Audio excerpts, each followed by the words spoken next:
আসসালামু আলাইকুম। আশা করি সবাই ভালো আছেন। আলহামদুলিল্লাহ আমরাও ভালো আছি। আজকে রান্না করব পেঁপে দিয়ে সিলভার কাপ মাছ। তো আমি পেঁপেগুলো একটু ভাপ দিয়ে নিব ভালো ফোটা পর্যন্ত। ভালো করলে নামিয়ে নেব। এখানে আমি হালকা হলুদ দিয়ে নিয়েছি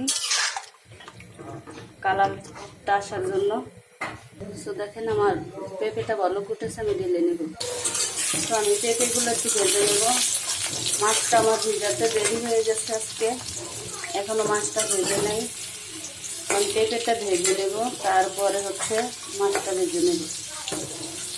তো দেখেন পেঁপেটা আমি একটু ভাপ দিয়ে নিয়েছি, কারণ পেঁপেতে একটা ঘ্রাণ থাকে, যাতে ওই ঘ্রাণটা না থাকে।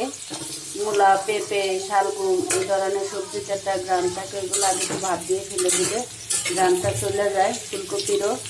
তো আমি পেঁপেটাকে ওইভাবে ভাপ দিয়ে নিছি, আর এখন একটু ভেজে নেব।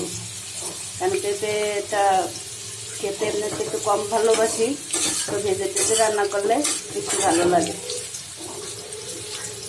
তো দেখেন আমার পেঁপেটা ভাজা হয়ে গেছে, আমি এটাকে উঠিয়ে নিই। এখন আমি দিয়ে দিব নুন হলুদ মাখায় রাখা মাছগুলো।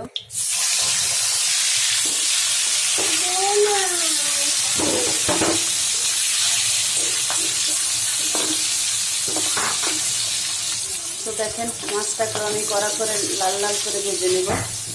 তো এখানে আমরা 3 জন মানুষ, আমার বাচ্চাকে নিয়ে 3 পিসি রান্না করতেছি। এক বেলার তরকারি আর শাক রান্না করব, ডাল রান্না করবো। তো সেগুলো আর দেখাতে পারবো না,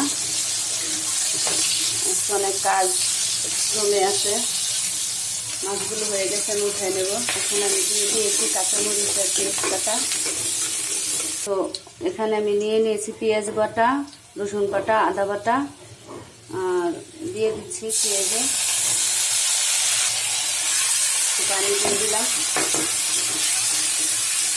এখন দিয়ে দেবো হলুদ, দিয়ে দেবো মরিচ, আর স্বাদ মতো লবণ, দিয়ে দেবো ধনিয়া আর জিরার গুঁড়ো।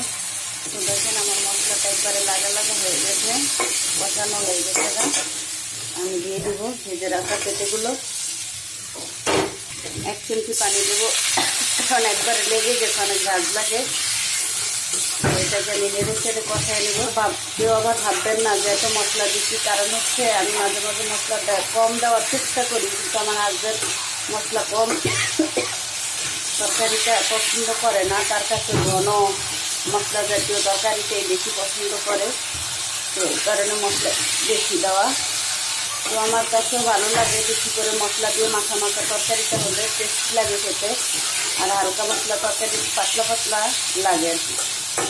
তো দেখেন আমার পেঁপেটা কষানো হয়ে গেছে, আমি ঝোল দিয়ে যেহেতু সব ভাজা সেদ্ধ হওয়া মাছগুলো দিয়ে দিচ্ছি।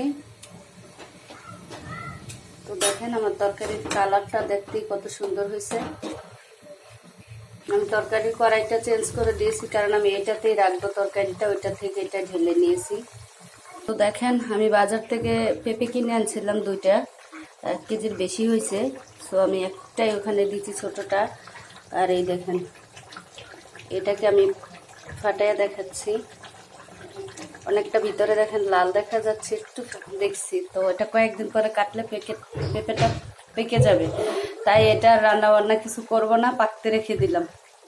দেখেন আমার তরকারিটা এই অবস্থা, আর একটু ঝোলটা টানবে, তারপর নামিয়ে নেব। সো দেখেন আমি তরকারিটা নামিয়ে নিয়েছি, হয়ে গেছে। কালারটা কত সুন্দর আছে। আমার ভিডিওটা যদি ভালো লাগে আমার চ্যানেলটা সাবস্ক্রাইব করে লাইক দিয়ে কমেন্টে জানাবেন। সবাই সবার পাশে থাকবেন, সবাই সবাইকে সাপোর্ট করবেন। আল্লাহ হাফেজ।